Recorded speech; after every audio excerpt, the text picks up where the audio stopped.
Cowan, Mrs. President Cowan, distinguished guest, undistinguished guest, you know who you are.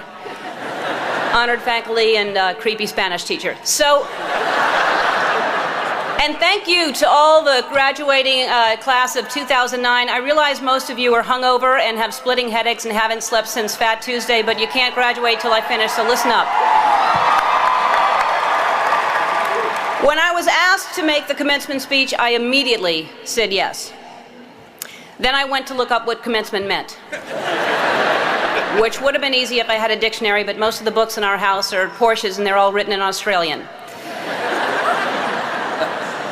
So I had to break the word down myself to find out the meaning. Commencement, common and cement.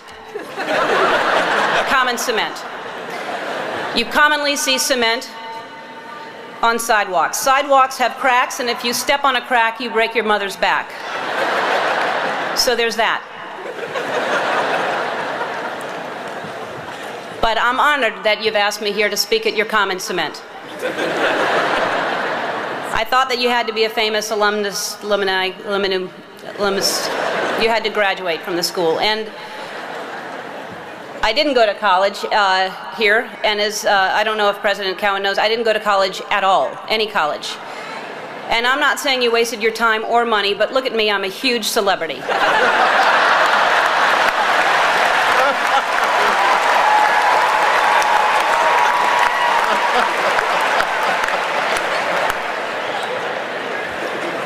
Although I did graduate from the School of Hard Knocks, our mascot was the Knockers.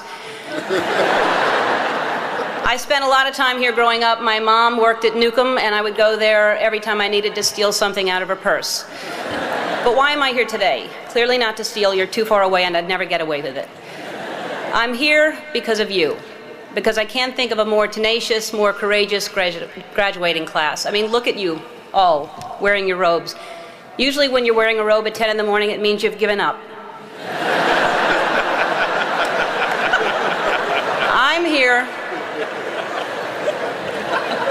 because I love New Orleans. I was born and raised here. I spent my formative years here, and like you, while I was living here, I only did laundry 6 times. When I finished school, I was completely lost, and by school I mean middle school, but I went ahead and finished high school anyway. And I had no ambition. I didn't know what I wanted to do. I did everything from I shucked oysters, I was a hostess, I was a bartender, I was a waitress, I painted houses, I sold vacuum cleaners. I had no idea. And I thought I'd just finally settle on some job and I would make enough money to pay my rent, maybe have basic cable, maybe not. I didn't really have a plan. My point is that by the time I was your age, I really thought I knew who I was, but I had no idea. Like, for example, when I was your age, I was dating men.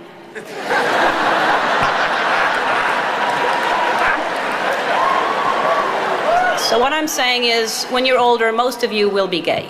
Is anybody writing this stuff down?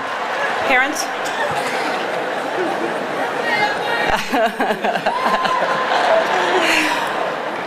Anyway, I had no idea what I wanted to do with my life, and the way I ended up on this path was from a very tragic event. I was maybe 19, and my girlfriend at the time was killed in a car accident. And I passed the accident, and I didn't know it was her, and I kept going. And I found out shortly after that it was her. And I was living in a basement apartment. I had no money. I had no heat, no air. I had a mattress on the floor, and the apartment was infested with fleas. And I was soul searching. I was like, why is she suddenly gone and there are fleas here? I don't understand. There must be a purpose, and wouldn't it be so convenient if we could just pick up the phone and call God and ask these questions? And I started writing, and what poured out of me was an imaginary conversation with God, which was one-sided. And I finished writing it, and I looked at it and I said to myself, and I hadn't even been doing stand-up ever. There was no club in town. I said, I'm going to do this on The Tonight Show with Johnny Carson. At the time, he was the king. And I'm going to be the first woman in the history of the show to be called over to sit down. And several years later, I was the first woman in the history of the show, and only woman in the history of the show, to sit down because of that phone conversation with God that I wrote. And I started this path of stand-up, and it was successful and it was great, but it was hard because I was trying to please everybody, and I had this secret that I was keeping, that I was gay, and I thought if people found out, they wouldn't like me, they wouldn't laugh at me. Then my career turned into, I got my own sitcom, and that was very successful, another level of success, and I thought, what if they find out I'm gay, then they'll never watch. And this was a long time ago. This was when we just had white presidents. But anyway, this was back many years ago. And I finally decided that I was living with so much shame and so much fear that I just couldn't live that way anymore. And I decided to come out and make it creative, and my character would come out at the same time. And it wasn't to make a political statement, it wasn't to do anything other than to free myself up from this heaviness that I was carrying around, and I just wanted to be honest. And I thought, what's the worst that can happen? I can lose my career. I did. I lost my career. I got, the show was canceled after 6 years without even telling me. I read it in the paper. The phone didn't ring for 3 years. I had no offers, nobody wanted to touch me at all.